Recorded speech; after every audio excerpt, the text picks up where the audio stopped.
Hey guys, so if you enjoyed what you heard in the beginning, stay tuned because I'm going to be showing you how you can improvise using the major scale for worship. So let's get into it.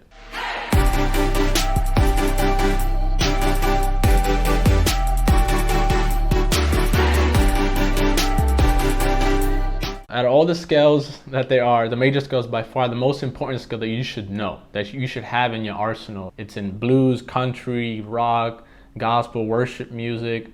It's in everything. So in this video, I'm going to be showing you how you can improvise using the major scale for worship. I'm going to be showing you how to play the major scale. And then I'm going to be showing you how I approach improvisation and how I approach the neck of the guitar and referencing to the major scale itself. So the major scale consists of 7 notes.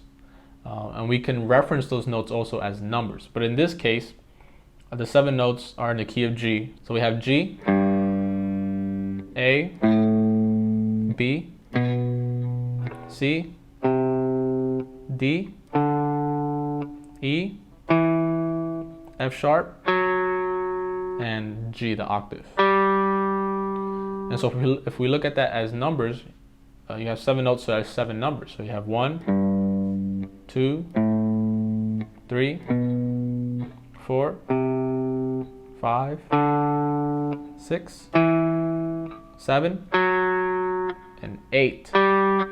8 will always be your octave in the major scale. And so this is how the whole shape.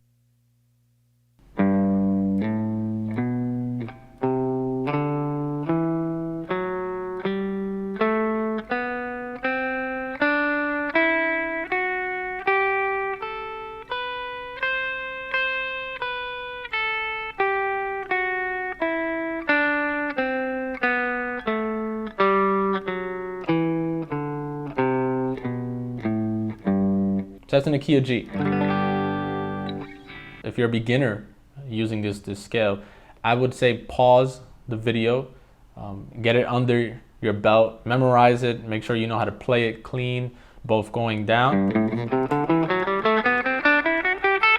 and then coming back up.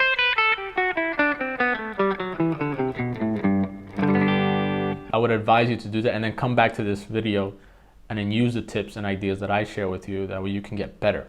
The way I approach improvisation starts from the scale. So if I'm understanding if there's a progression like the backing track that I use, which by the way is from Elevated Jam Tracks, you can check the link in the description below. I think the best way to practice anything from music to progressions to scales will always be to apply them musically, whether it's playing behind a backing track or playing in a band or at your rehearsal with your band members in church. It's always the best way to practice those things.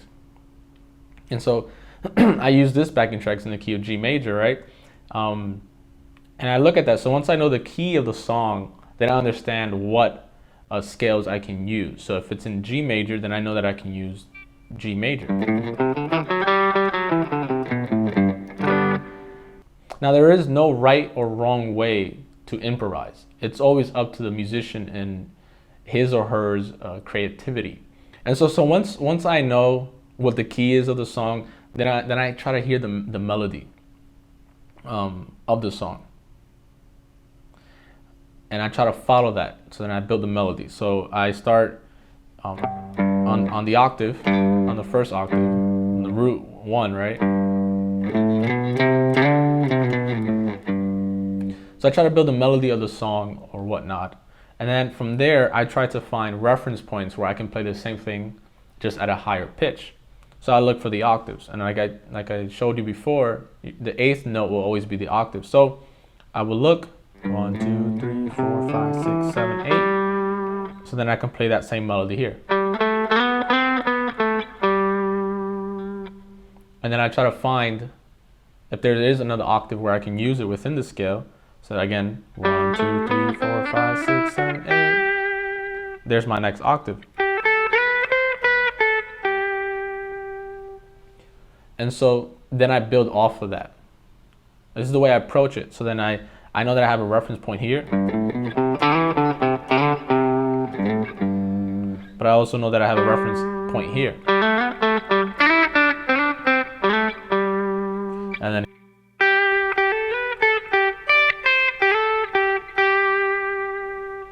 so from there, Once I understand that I have this here, then I try to look for other positions that will expand my arsenal. So then I would look for another G. So here's a G. There's another octave. There's the other octave.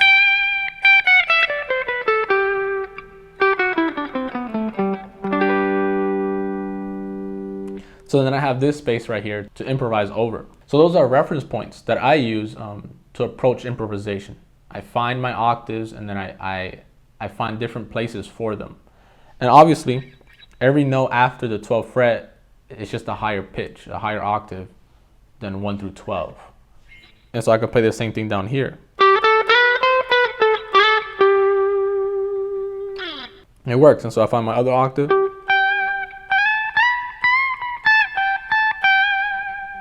There it is. And so then I use that as I'm going to improvise. Hey guys, so I hope you learned something new from this lesson.